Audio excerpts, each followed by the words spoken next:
Bonjour à tous, on se retrouve pour la correction du sujet de brevet de mathématiques d'Asie-Pacifique du 18 juin 2024. Alors, on commence par l'exercice 1. L'exercice 1 était un QCM où on vous disait quoi? Aucune justification n'est demandée. Pour chaque question, 4 réponses A, B, C et D sont proposées. Une seule réponse est exacte, ça c'est important. Et recopier sur la copie le numéro de la question et la réponse. Encore une fois, si vous devez répondre A, par exemple, vous mettez bien question 1, réponse A sur votre copie. Alors, on y va tout de suite. Pour le besoin de la correction, on détaillera quand même un petit peu les réponses. Lequel de ces 4 nombres est premier? On rappelle qu'un nombre premier, c'est un nombre entier qui a exactement 2 diviseurs, 1 et lui-même. Donc la réponse A, elle n'est pas valable puisque 1, il n'a qu'un seul diviseur qui est 1. La réponse B, pourquoi 21 n'est pas un nombre premier? Parce qu'en plus de 1 et 21, il est dans la table de 3 et de 7 par exemple. 37, est-ce que c'est bien un nombre premier? Si on réfléchit bien, 37, c'est que 1 fois 37. Donc ce serait notre réponse. On confirme en voyant que la réponse D, le nombre proposé, c'est 54. 54, en plus de la table de 1 et de 54, c'est aussi dans la table de 2, puisque 54, c'est un nombre pair. Donc on sait qu'il y a plus que 2 diviseurs. On a 2 fois 27 notamment. Donc notre réponse à la question 1, on disait question 1, réponse C. Et on a terminé. Question 2. L'aire totale du patron d'un cube d'arête 5 cm est égal à.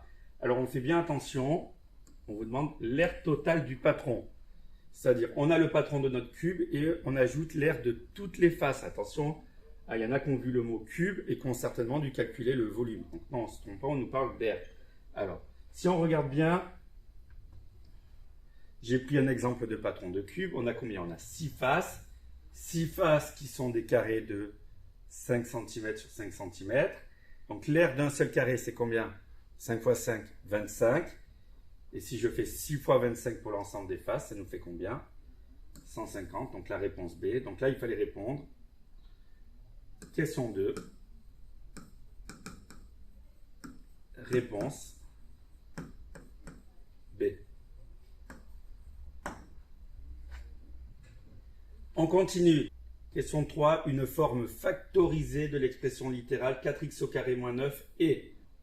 Soit on part de 4x au carré moins 9 et on peut factoriser en reconnaissant a au carré moins b au carré. Soit vous aviez la possibilité, si vous êtes moins à l'aise avec ça, de développer chacune des expressions. Et vous voyez laquelle donnait 4x au carré moins 9. Donc, alors, on va faire au plus simple. Regardez, 4x au carré moins 9. J'ai une différence de 2 carrés. Pourquoi? Parce que 4x au carré, c'est le carré de 2x, c'est 2x fois 2x. D'accord? Et 9, c'est le carré de 3. Et là, on reconnaît quoi? On reconnaît a au carré moins b au carré. Ce qui nous donne quoi? A plus b facteur de a moins b. Donc 2x plus 3 facteur de 2x moins 3. Et là, on est sur la réponse B, parce qu'on a 2x moins 3 facteur de 2x plus 3, c'est la même chose. Si on inverse l'ordre des facteurs. Donc, question 3. Réponse B également.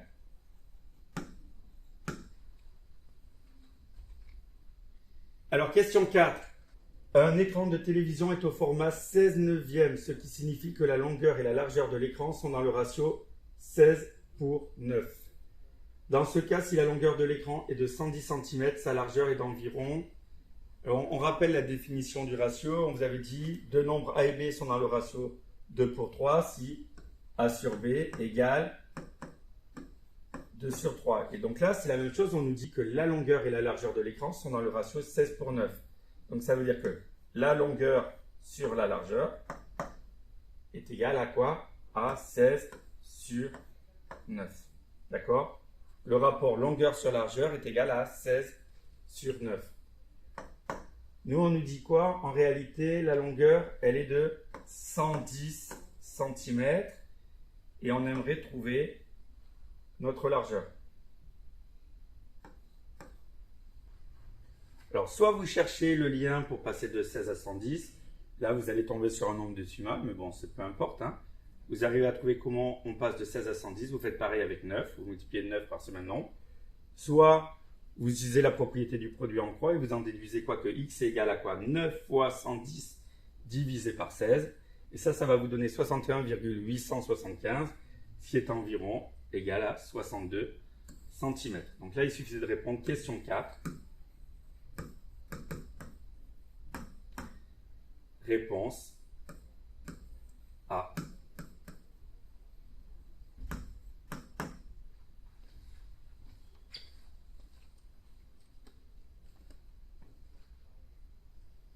On continue pour finir cet exercice 1. On considère la série de valeurs 4,1, 3,67, 4,23, 4,5 et 3,4. Quelle est la médiane de cette série? Alors, on commence par ranger les valeurs dans l'ordre croissant. On y va. Qu'est-ce qu'on a? 3,4 en premier, 3,67 en deuxième. Ensuite, nous avons 4,1, 4,23 et 4,5. Notre série, elle comporte combien? Elle comporte 5 valeurs. Donc la valeur médiane, c'est la troisième. On a bien deux groupes de 2 et notre valeur centrale. Donc c'était la réponse B. Question 5. Réponse B. Et l'exercice 1 est déjà terminé. Alors, on poursuit avec l'exercice 2. Alors, voici 4 affirmations pour chacune d'entre elles, justifiées si elles sont vraies ou fausses.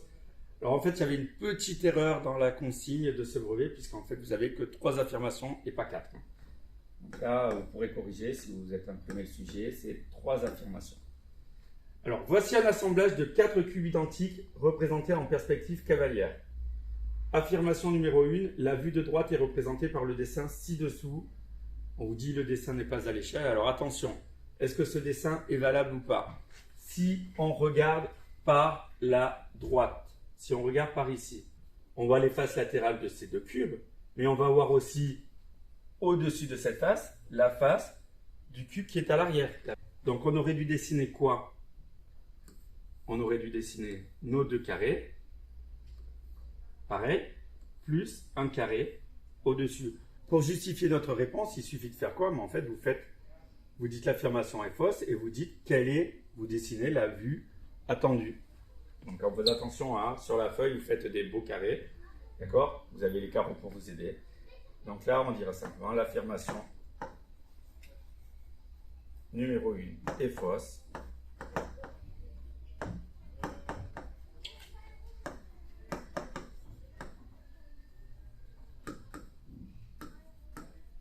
On doit obtenir le dessin ci-dessus.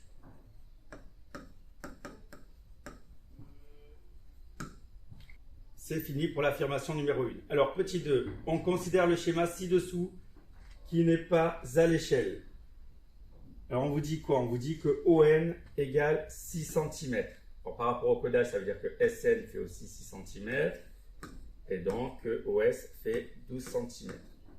Qu'est-ce qu'on nous dit d'autre? On nous dit que SU fait 5 cm. On nous dit que UD fait 6 cm. Donc, je peux trouver aussi la longueur totale ici, qui sera de combien? De 11 cm. Et qu'est-ce qu'on vous demande? Affirmation numéro 2. Les droites NU et OD sont parallèles. On n'a pas peur, regardez. Je les trace, les droites. Et là, je vois qu'il apparaît à l'écran. Ça me fait penser à quoi? Un petit triangle à l'intérieur d'un grand, des points alignés. Ça me fait penser à une configuration de Thalès. Ça me fait simplement penser pour le moment. Est-ce que les droites ici sont bien parallèles? C'est ce qu'on vous demande. Alors, on va simplement pouvoir vérifier. Est-ce que SN sur SO, c'est bien égal à SU sur SD? Alors, intuitivement, sans avoir posé encore les calculs, on peut déjà connaître la réponse. Puisque là, j'ai 6 cm. Et si j'avais le double, j'ai 12 cm. Donc, la longueur de SN, c'est la moitié de SO. Par contre, ici, je vois que SU, c'est 5 cm et la longueur SD, au total, c'est 11. Est-ce que 5, c'est la moitié de 11? Non. Donc, vous voyez que le rapport entre SN et SO, ce n'est pas le même qu'entre SU et SD. Donc, ce qui prouve que nos deux droites ne sont pas parallèles. Alors, on va le rédiger. Comment on justifie? On va dire les droites. Alors, attention, ON et DU sont séquentes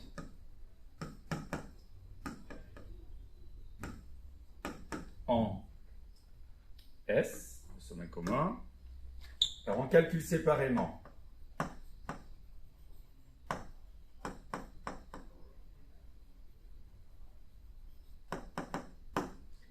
Premier rapport, SN, on l'a dit sur SO, ça nous fait 6 sur 12, ça fait 0,5. D'accord? Ça, même sans calculatrice, on peut le faire.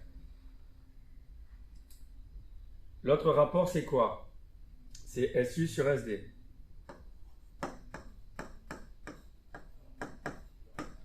SU sur SD, ça fait 5 sur 6. Alors là, je peux faire la division si j'ai envie. Ça ne va pas se terminer tout simplement. 5 sur 6, je peux dire que ce n'est pas égal à 0,5.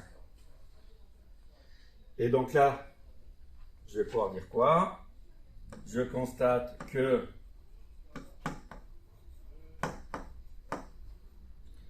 SN sur SO n'est pas égal à SU sur SD. Et donc là, on va pouvoir conclure quoi? Que nos deux droites ici ne sont pas parallèles. Et ça, c'est quelle propriété? Ça s'appelle la contraposée du théorème de Thalès. D'après la contraposée du théorème de Thalès,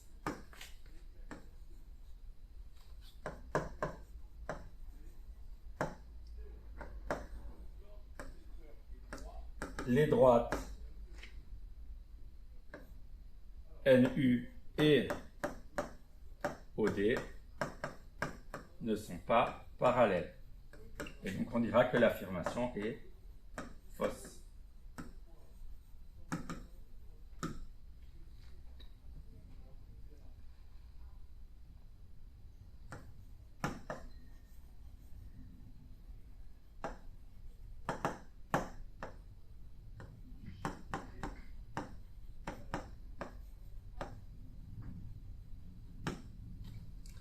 Voilà pour l'affirmation numéro 2. Et pour finir, on vous disait quoi? On considère deux expériences aléatoires. Dans la première expérience aléatoire, on tire une boule dans une urne opaque et on annonce sa couleur. Dans l'urne, il y a 4 boules rouges et 6 boules bleues indiscernables au toucher. Dans la seconde expérience aléatoire, on lance un dé non truqué avec des faces numérotées de 1 à 6 et on annonce le nombre qui apparaît sur la face du dessus. L'affirmation numéro 3. Et la probabilité d'obtenir une boule bleue dans l'urne est supérieure à la probabilité d'obtenir un nombre pair avec le dé. Alors, première expérience. Si on regarde, la probabilité d'avoir une boule bleue, l'appeler comme ça, probabilité de bleu. On avait quoi? On avait 6 boules bleues sur un total de 4 plus 6, 10. Donc ça fait 6 sur 10, ça fait 0,6. Ok, dans la deuxième expérience,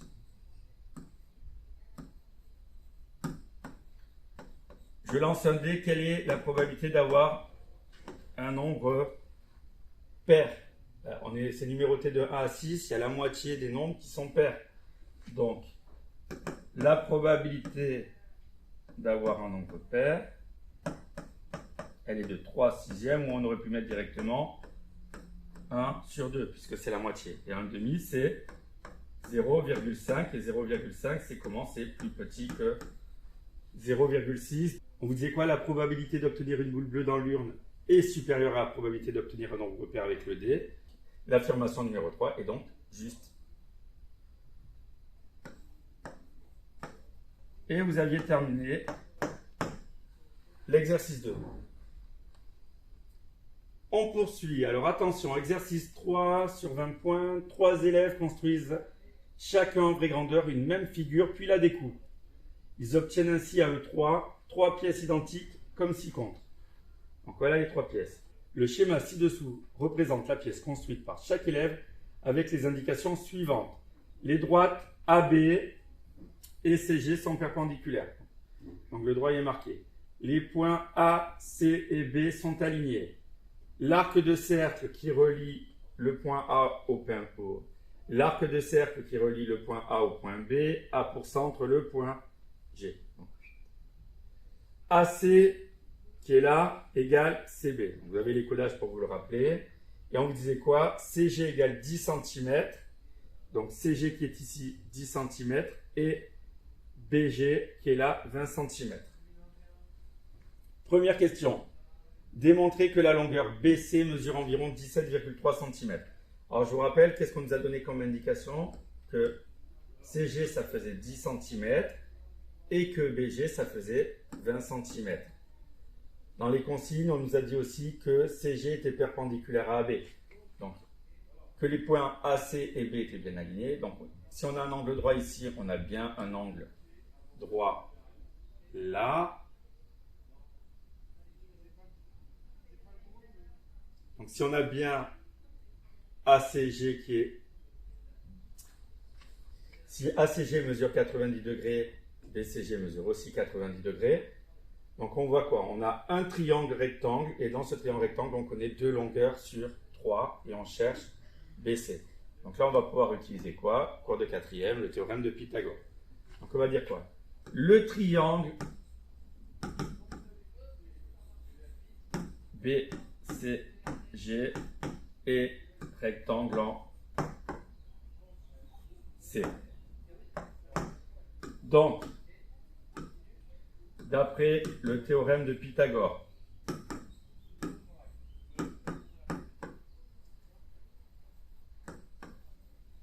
on a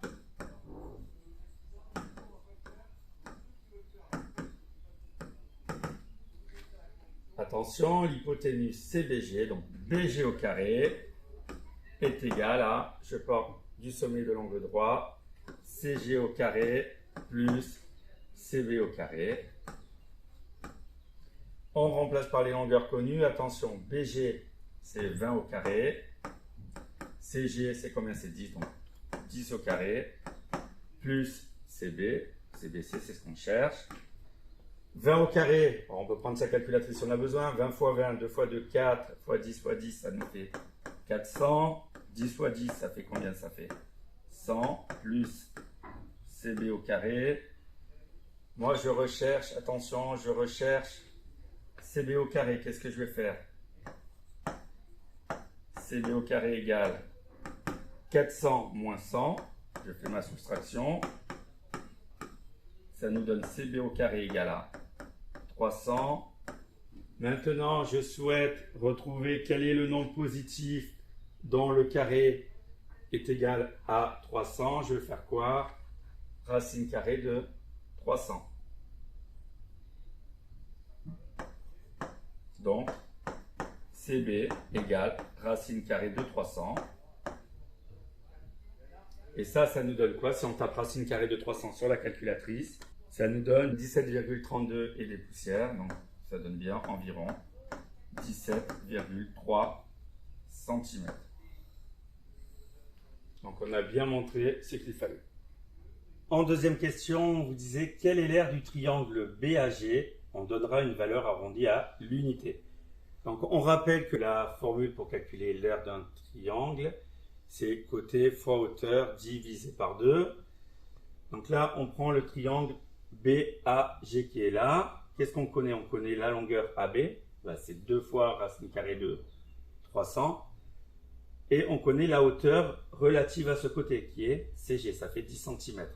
Donc on va pouvoir calculer en utilisant notre formule l'aire du triangle BAG. On va faire quoi? AB fois la hauteur CG divisé par 2. Donc AB, c'est 2 fois racine carrée de 300 cm. Donc j'ai préféré garder la valeur exacte, puisque après on va encore devoir faire une valeur arrondie, fois CG 10 cm. Et on divise le tout par 2. Alors regardez, j'ai x2 en haut et 2 en bas. Je simplifie. Ça me fait quoi? Racine carrée de 300 fois 10, ça me fait 10 racine carrée de 300. Ça, c'est ma valeur exacte pour l'air. Donc, l'unité, c'est des centimètres carrés. Et si je prends ma calculatrice et que je tape 10 fois racine carrée de 300, j'obtiens 173,20 et des poussières. Donc, c'est environ 173 centimètres carrés. Donc, la réponse attendue est environ 173 centimètres carrés. Si vous n'aviez pas réussi la première question, vous pouviez quand même faire le calcul de l'air en prenant la valeur approchée qui était donnée, c'était 17,3. Donc là, au lieu de mettre un petit égal, vous auriez mis environ et vous faisiez 2 fois 17,3 fois 10 divisé par 2. Et dans tous les cas, vous obtenez le même résultat à la fin. Voilà pour cette question 2. On poursuit. Montrer que l'angle CGB mesure exactement 60 degrés. Donc l'angle CGB qui est ici. On rappelle que CG ça mesure 10 cm, BG ça mesure exactement 20 cm. On a aussi également comme information que le triangle, puisqu'on l'a utilisé tout à l'heure, le triangle BCG est un triangle rectangle. Donc on a un triangle rectangle, on connaît deux longueurs de ce triangle et on désire connaître la mesure d'un angle. Alors qu'est-ce que c'est? Que représentent ces deux longueurs par rapport à l'angle? BG, on l'a dit tout à l'heure, c'est l'hypoténuse du triangle. Et par contre, CG, c'est quoi? C'est la longueur du côté adjacent. Alors si on prend nos formules trigonométriques, K sur toit, adjacent sur hypoténuse, c'est quoi? C'est le cosinus. Donc on va utiliser le cosinus pour retrouver la valeur de l'angle. Dans le triangle, donc là c'est la question petite, dans le triangle BCG rectangle en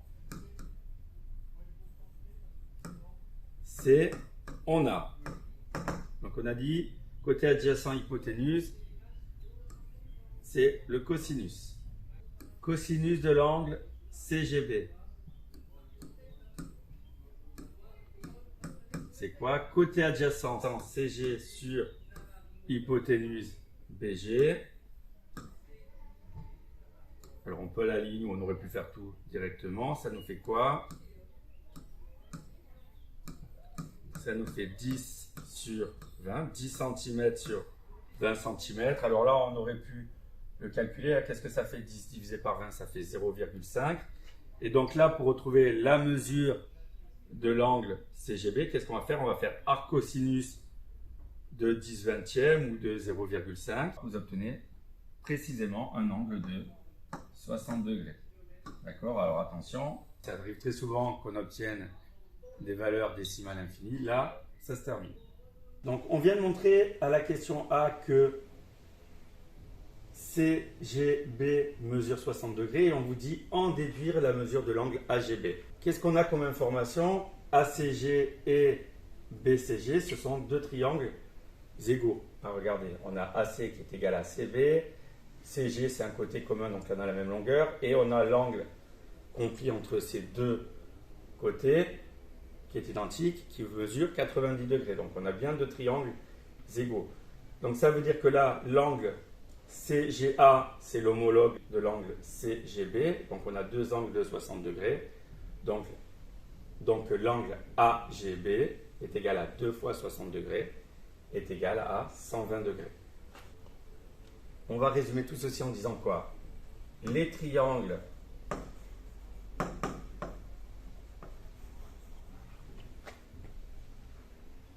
ACG et BCG, ce sont deux triangles superposables, donc ce sont des triangles égaux.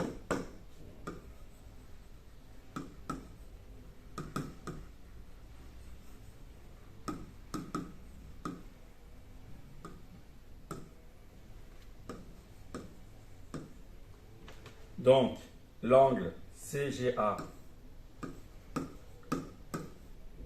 qui est l'homologue de l'angle CGB, est égal à 60 degrés. Par conséquent, l'angle AGB est égal à 2 fois 60 degrés est égal à 120 degrés. Alors la question 4, on vous disait quoi? Les 3 élèves pensent qu'ils peuvent former un disque complet avec leurs 3 pièces et expliquent pourquoi ils ont raison. Alors qu'est-ce qu'on sait? On sait que les 3 pièces, elles sont identiques. Les 3 pièces sont identiques.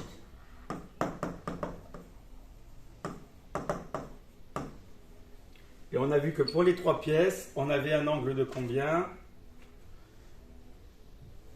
On a vu que pour les 3 pièces, on avait un angle ici qui faisait 120 degrés. Donc si je prends 3 fois 120 degrés, ça me fait combien si je colle les 3 pièces les unes avec les autres? Ça fait 360 degrés, donc ça me fait bien un cercle entier.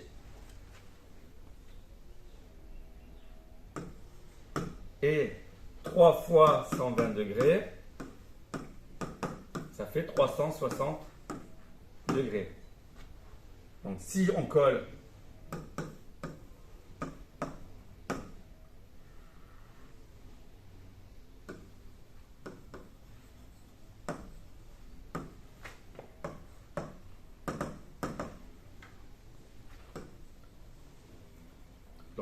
les 3 pièces ensemble, on obtient bien un disque. Et on peut même préciser que ce disque aura pour rayon 20 cm.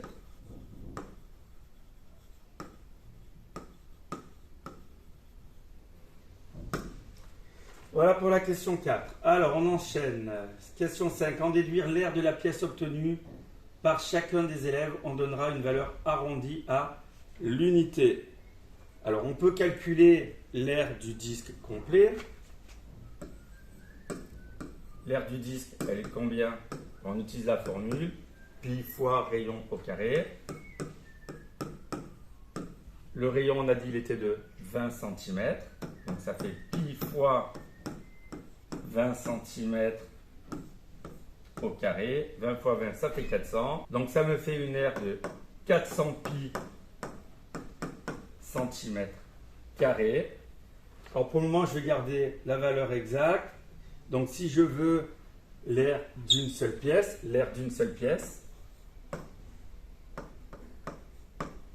ben, ça va être un tiers de l'aire du disque, puisqu'il y a 3 pièces identiques. Donc ça va être l'aire du disque divisé par 3, ce qui me fait 400 pi cm carré divisé par 3.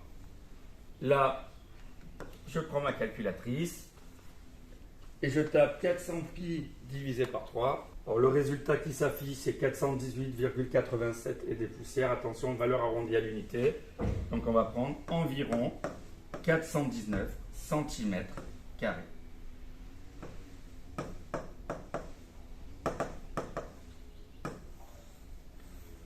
On peut faire une petite phrase de conclusion. L'aire d'une pièce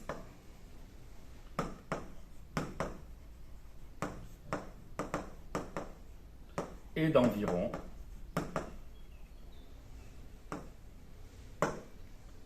419 cm carrés.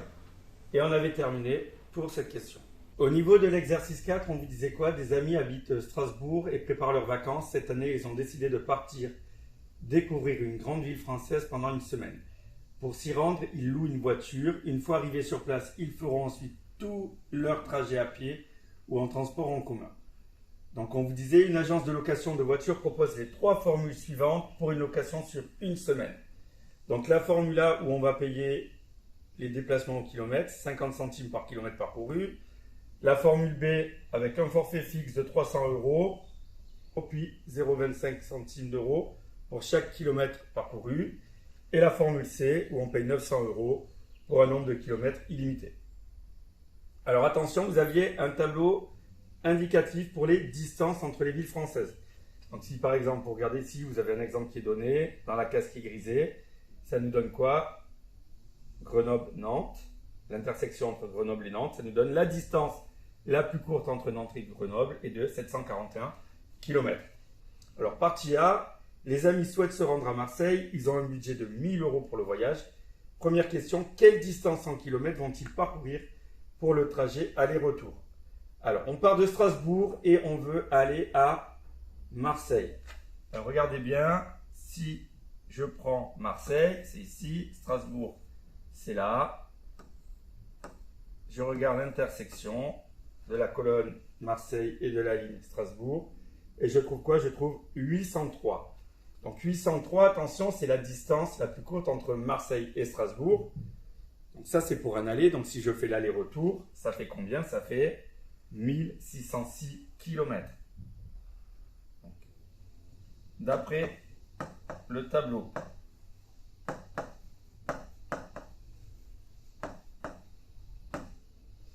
La distance la plus courte entre Strasbourg et Marseille est de 803 km.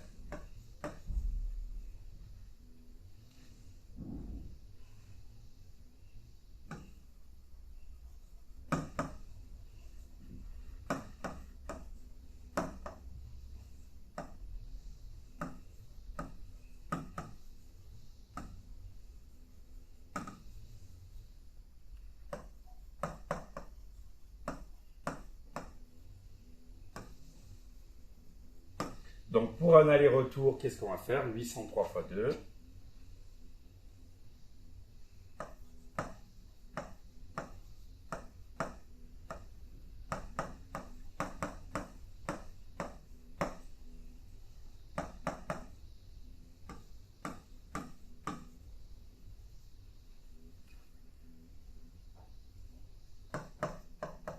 Pour un trajet aller-retour, ils vont donc parcourir 1606 km. On continue en choisissant la formule B. Montrez que la location de voiture coûtera 701,50 €. Alors attention, la formule B, c'est 300 € au départ, plus 25 centimes par kilomètre. Alors, qu'est-ce qu'on va faire? La formule B, ça va me coûter quoi? 300 € plus 0,25 fois le nombre de kilomètres, c'est-à-dire 1606.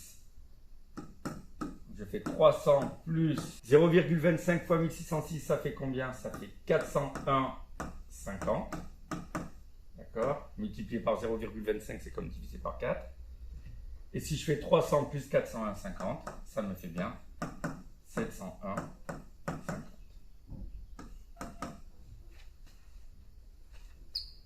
En choisissant la formule B,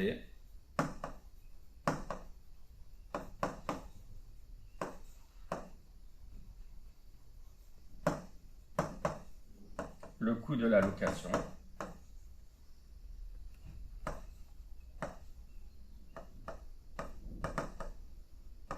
sera de 701,50 €.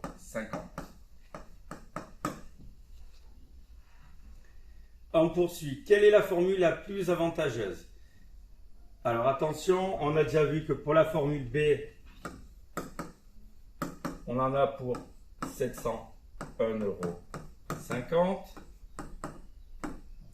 La formule C, c'est facile à calculer puisqu'on paye en forfait fixe de 900 €. Donc la formule C, on paye 900 €. Et pour la formule A, on va payer quoi? On paye 50 centimes par kilomètre parcouru. Donc on fait 0,50 fois 1606. Ce qui revient à rediviser 1606 par 2. Ça nous fait 803 €. On a donc quoi? Le prix avec la formule B qui est inférieur au prix avec la formule A, qui est inférieur au prix avec la formule C. Donc la formule la plus avantageuse, ça reste la formule B dans notre situation.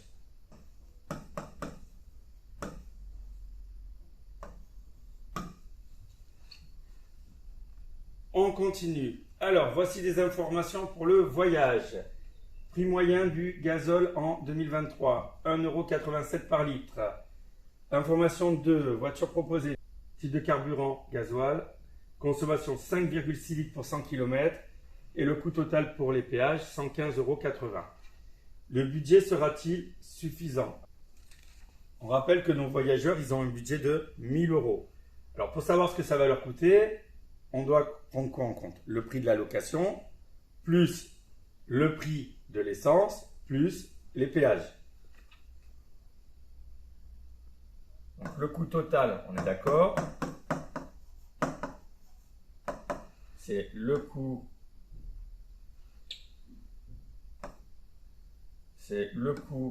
de la location plus l'essence plus les péages. Alors on a déjà à notre disposition le coût de la location, c'est 701,50 €, le coût des péages c'est 115,80 €. Il nous manque maintenant l'essence. Alors le coût de l'essence,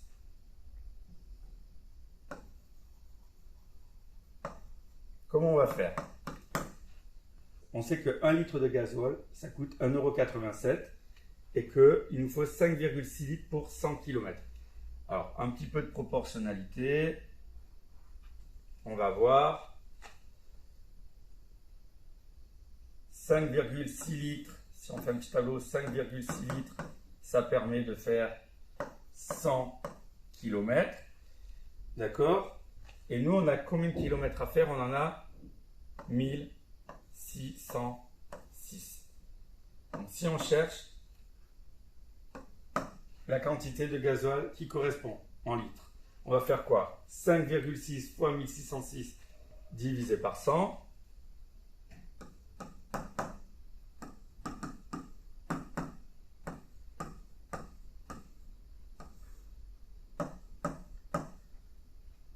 On trouve 89,936. Donc ça, c'est la quantité d'essence dont on aura besoin pour notre trajet aller-retour. Donc consommation d'essence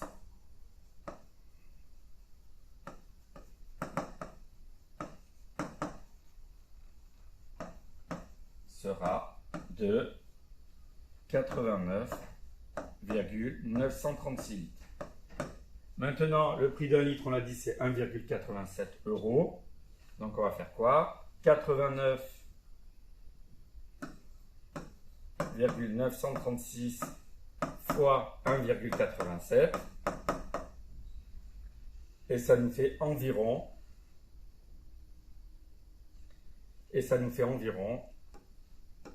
voilà, là je vais prendre une valeur arrondie, 168,18. Par rapport au résultat qui s'affiche sur la calculatrice, 2 chiffres après la virgule, ça suffira pour comparer à la fin est-ce qu'on dépasse le budget ou pas, puisqu'on doit savoir si on est au-dessus de 1 000 € ou en dessous. Donc on verra bien. Donc, on a environ 168,18 € de dépenses d'essence. Le coût du voyage en essence est d'environ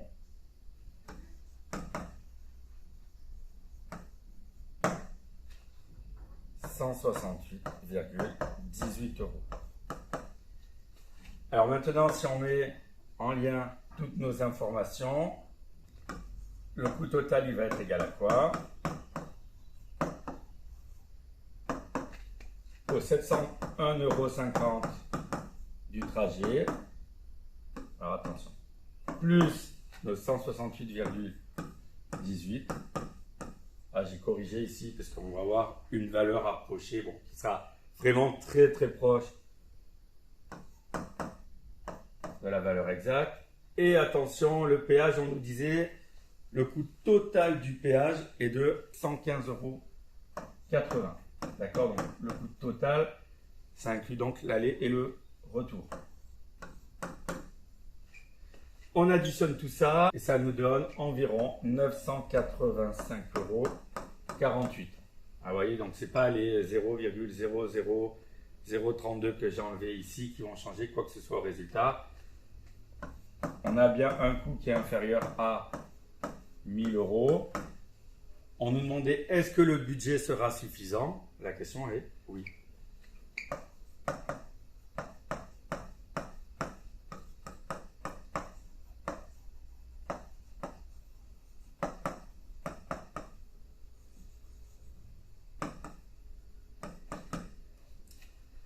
partie A terminée, on passe à la partie B, où on va étudier un petit peu plus en détail les différentes formules. Alors, étude des formules. La formule A, on rappelle, 50 centimes par kilomètre parcouru. La formule B, 300 euros de fixe, puis 25 centimes d'euros par kilomètre parcouru. Et la formule C, qui est à 900 euros pour tout compris.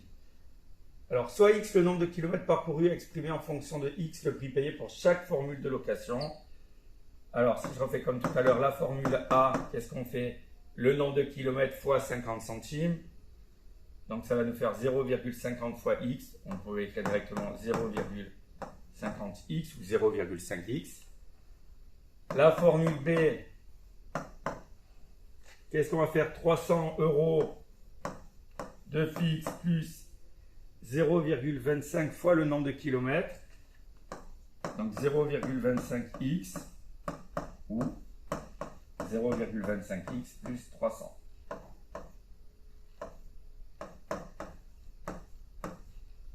D'accord, c'est la même chose. Et pour finir, la formule C, peu importe le nombre de kilomètres parcourus, on paye toujours 900 euros. Voilà nos trois expressions pour le prix payé avec chaque formule en fonction de X. Alors regardez bien, on a représenté ci-dessous pour chacune des formules le coût de la location en euros en fonction de la distance parcourue en kilomètres. Associez chaque courbe à la formule de location correspondante. Vous n'aviez pas besoin de justifier. Alors j'ai rappelé que la formule A, l'expression c'est 0,5x ou 0,50x. La formule B, 0,25x plus 300. Et la formule C, c'est égal à 900.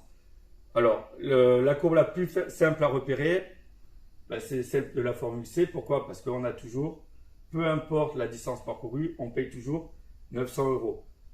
Donc, on voit qu'ici, la courbe 1, peu importe la distance parcourue, le coût de la location, c'est toujours 900 euros. Hein, de toute façon, qu'est-ce que c'est? C'est l'expression ça d'une fonction constante. X donne 900. Ici, on a quoi? On a une droite qui est parallèle à l'axe des abscisses, qui est l'expression d'une fonction affine et constante. C'est le cas ici pour l'expression de la formule C. Donc, la courbe 1 correspond à la formule C.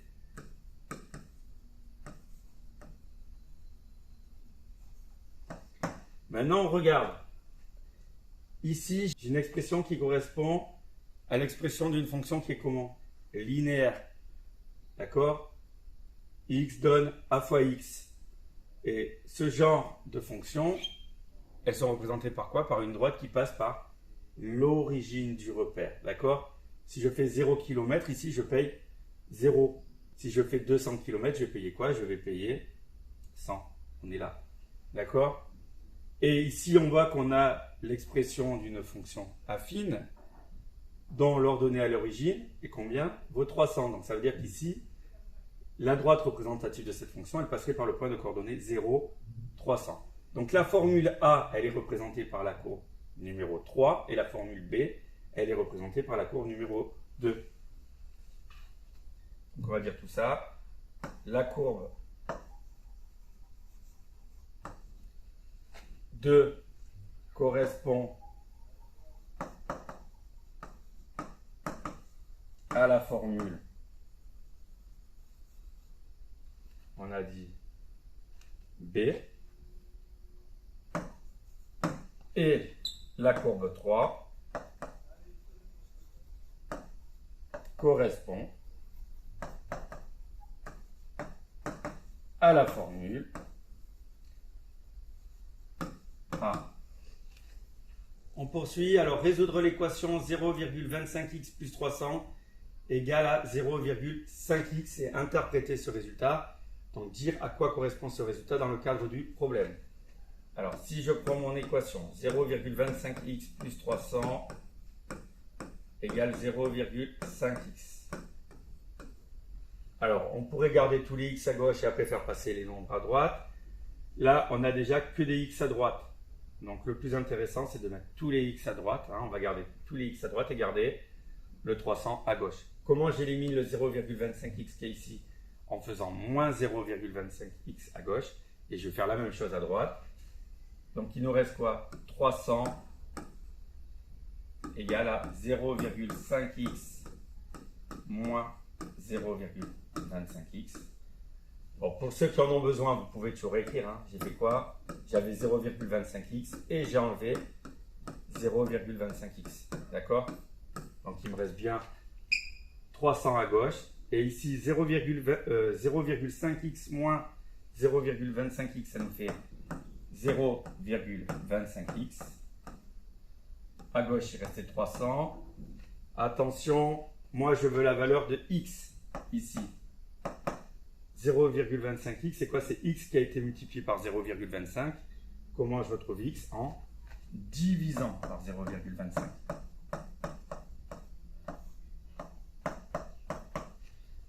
Pardon, je divise par 0,25 à droite, je divise par 0,25 à gauche.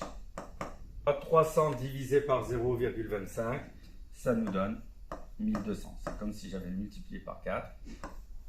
Donc j'ai x égale à 1200. Comment j'interprète ce résultat? X, ça correspondait à quoi? Au nombre de kilomètres parcourus. D'accord? 0,25x plus 300, c'était le coût de la formule B. 0,5x, c'était le coût de la formule A. Comment on interprète ce résultat? Si on parcourt 1200 km, le prix est le même avec la formule A et la formule B. Pour un trajet de 1200 km, le coût est le même avec la formule A et la formule B.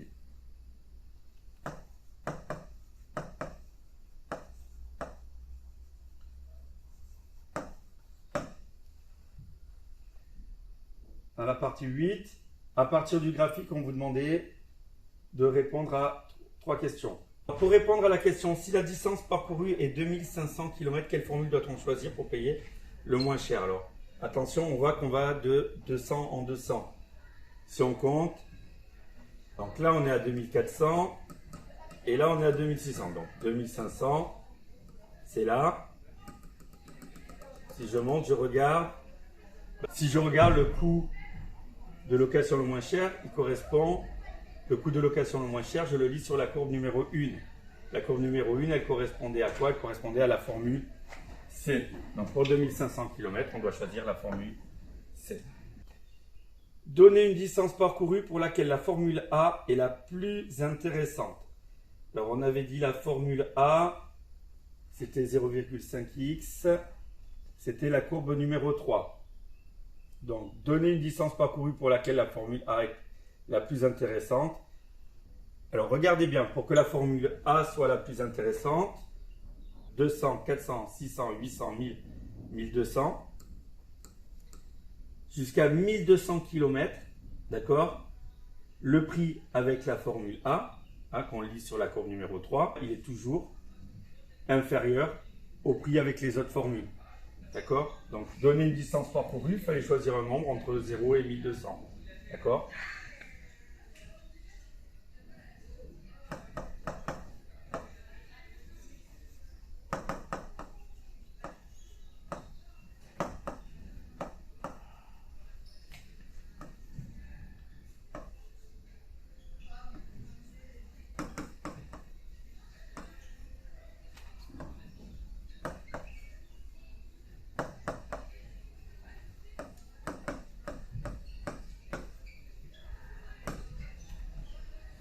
Et on finit, dernière question, déterminer graphiquement quelle formule de location est la moins chère en fonction de la distance parcourue pour une distance inférieure à 2600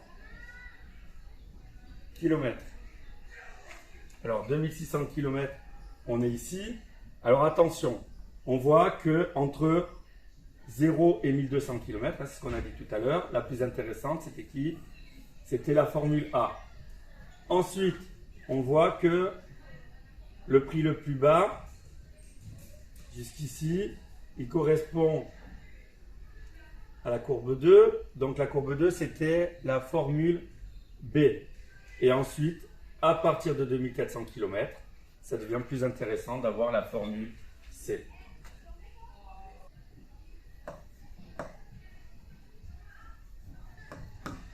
Alors, vous voyez, je ne suis pas rentré dans les détails, hein. Pour 1200 km, ça peut être aussi bien la A que la B, puisqu'on avait dit c'était le même prix. Et pour 2400 km, ben, ça pourrait être aussi bien la B que la C. C'est le même prix, d'accord? On ne va pas aller plus loin. Déjà, on a été clair dans nos explications, ça suffit. Allez, on finit la correction de ce brevet d'Asie-Pacifique, tant que j'ai encore un peu d'énergie. Alors, on y va. On donne le programme suivant. Vous avez un script principal et un bloc motif. Vous voyez que le script principal, il n'est pas très long. Quand le drapeau vert est cliqué, le lutin va se placer, il se positionne à 90 degrés. On efface tout, à l'ardoise magique, on efface tout ce qu'il y a sur notre scène. On met la variable côté à une valeur de 80 et après on lance motif.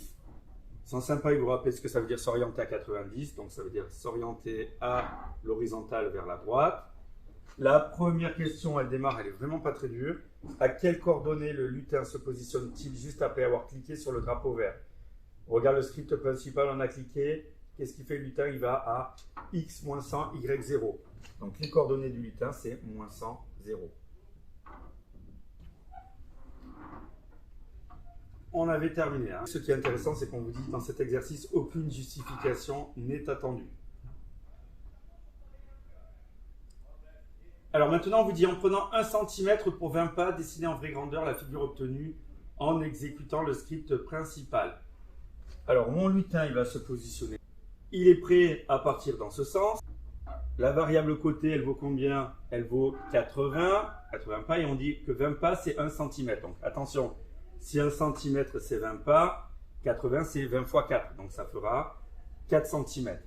Dessinez en vraie grandeur la figure obtenue en exécutant le script principal. Je lance mon bloc motif. Qu'est-ce qui fait le bloc motif? Répétez silo en position d'écriture, donc je suis prêt. Répétez 3 fois. Répétez 3 fois, avancez de côté. Alors côté, on a dit que c'était 4 cm. Je fais un segment de 4 cm. Après, attention, je vais tourner de 120 degrés. Donc ça veut dire que j'ai un angle de combien? Il va me rester un angle de combien si je tourne de 120 degrés comme ça? Je vais avoir un angle de 60 ici. Et ça, je vais le recommencer 3 fois. Donc je vais avoir 3 angles de 60 degrés. 3 segments et 3 angles de 60 degrés, ça me fait quoi? Ça me fait un triangle équilatéral. Alors, prenez votre compas, vous pour le faire proprement sur votre copie. Vous tracez votre triangle équilatéral, d'accord? Attention, votre lutin, quand il est revenu ici, il tourne de nouveau de 120, il s'est remis en position initiale. D'accord? Maintenant, qu'est-ce qu'il va faire? De nouveau, il avance de 80, c'est-à-dire il avance de 4 cm. Ok, cette fois-ci, attention, il va tourner de 120, mais vers la droite. Donc, il tourne de 120 dans ce sens. Donc, je vais récupérer de nouveau un angle de 60, mais pour obtenir un triangle équilatéral, mais vers le bas. Et quand mon lutin a terminé, de nouveau, il vient ici, il retourne de 120 et il se remet dans cette position. On verra que ça aura son importance dans la suite de l'exercice. Alors vous, attention, dessinez en vraie grandeur, donc vous appliquez bien. Je fais mon premier segment, je prends mon compas, tac, tac. Je finis mon triangle équilatéral et je fais pareil vers le bas. Et si on ne s'est pas trompé, à la fin, on a un quadrilatère avec 4 côtés de même longueur, on a un losange. On enchaîne, troisième question. On modifie le script principal de 3 façons différentes. Associer chaque script à la figure qui lui correspond. Alors, on sait que, en cas normal, on obtenait cette figure. D'accord? On obtenait ce motif. Voilà, je l'ai fait grossièrement, mais voilà à peu près à quoi ça ressemblait. Donc, ici, on va faire quoi? Mettre côté à 80, répéter 3 fois, on trace un premier motif et on avance de 100. Donc, petite information importante, tout à l'heure, je vous avais dit le lutin, quand il a fini le tracé, il revient en position initiale, comme ça. Alors, on n'avait peut-être pas fait attention, également, dans la fin du bloc motif, on relève le stylo. Donc ici, j'ai fait mon premier motif, le stylo il se relève, et qu'est-ce qu'on me dit? J'avance de 100.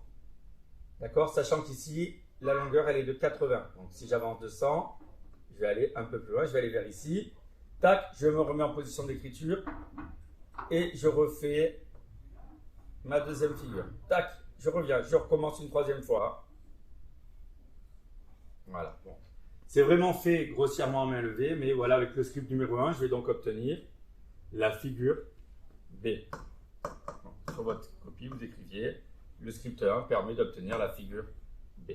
Maintenant, quand je regarde le script numéro 2, alors je vois encore une fois que je vais avoir une répétition. Alors, d'abord le tracé du motif, et après, qu'est-ce qui va se passer? La longueur du côté, elle va être multipliée par 1,2. Donc, j'ai fait mon premier motif. Je suis ici, mon lutin, il est prêt à repartir. Attention, la valeur de la variable côté, elle grandit. Donc, par exemple, j'ai 80. 80 fois 1,2. Je vais recommencer le tracé d'un motif semblable, d'accord, avec des longueurs plus grandes. Donc, si au lieu d'avoir 80 pixels, j'en ai 96, ça va me faire quoi? Tac, tac, tac, je reviens. Donc, je vais avoir quelque chose dans ce style-là. Et si on recommence une troisième fois, ben c'est pareil, ça grandit encore. On revient, on fait ça, donc. Voilà. Donc, la figure qui correspond, c'est la figure A. Alors, pour finir, par déduction, on peut dire le script numéro 3, c'est la figure C. On va quand même essayer de l'expliquer pour bien que vous compreniez. Alors, ce qui était un petit peu difficile, c'est de dire, bon, il est où le motif de départ? Regardez. On va imaginer que c'est lui le motif de départ et on verra pourquoi, de toute façon, ça ne pouvait pas être ici. Ça ne pouvait pas être le premier. On a tracé notre motif. On tourne à gauche de 120 degrés. Donc, votre lutin, il est là, il est comme ça. Il était prêt à repartir dans ce sens-là. S'il tourne de 120 degrés, 60 plus 60, il revient, il regarde comme ça. D'accord? Et là, je lui dis, tu retraces un motif. Alors, il fait comme tout à l'heure. Il avance, tac, tac, tac. Qu'est-ce qu'il fait? Il repart dans la même direction, mais au lieu de tourner à gauche de 120, il va tourner à droite. Donc, on va tracer là. Il revient, il se remet dans la position initiale. Et encore une fois, après la position initiale, il tourne à gauche de 120 degrés, vers la gauche. 60 et 60. Il vient là, il est prêt à partir là, mon lutin. Qu'est-ce qu'il va faire? Il avance. Toujours, qu'est-ce qu'il faisait? D'abord, il partait vers la gauche. Donc, il est ici, s'il part vers la gauche, il va d'abord tracer celui-là. Il revient ici en position. Il avance. Et là, il tourne vers la droite de 120. Donc, il trace ce triangle-là. Et là, on avait terminé. D'accord? Si j'avais commencé d'abord par celui-là, de motif, regardez.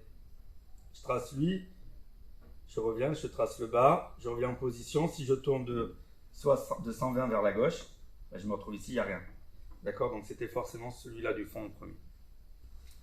Donc là, pour le script numéro 3, c'était bien la figure C. De toute façon, c'est ce qu'il nous restait. On finit. Alors, dans cette question, on s'intéresse au script numéro 2. On a vu ce qui se passait dans le script numéro 2, d'accord, où on avait un agrandissement au fur et à mesure de notre motif. Alors, combien de fois le bloc motif est-il exécuté? Combien de fois le bloc motif est-il exécuté? Il est exécuté, on le voit, 3 fois.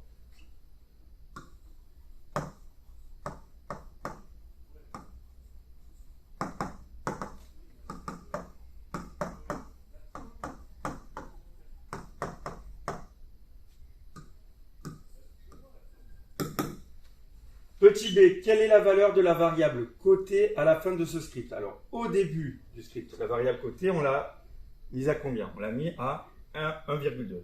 Côté, au départ, il est initialisé à 80.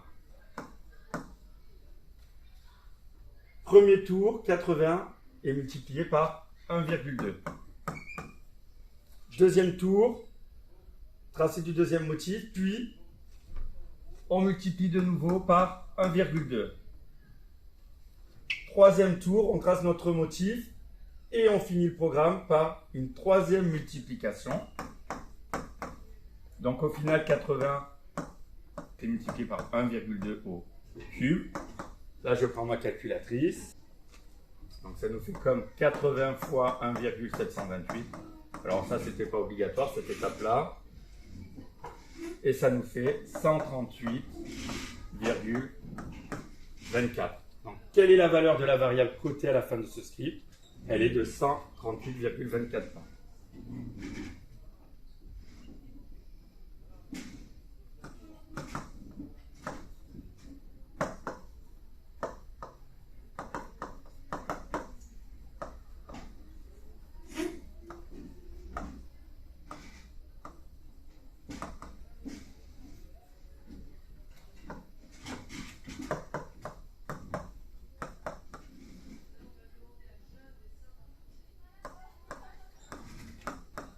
Alors encore une fois, si on suit l'énoncé, il n'y avait pas besoin de justifier, mais on a quand même besoin de faire les calculs pour trouver la bonne réponse.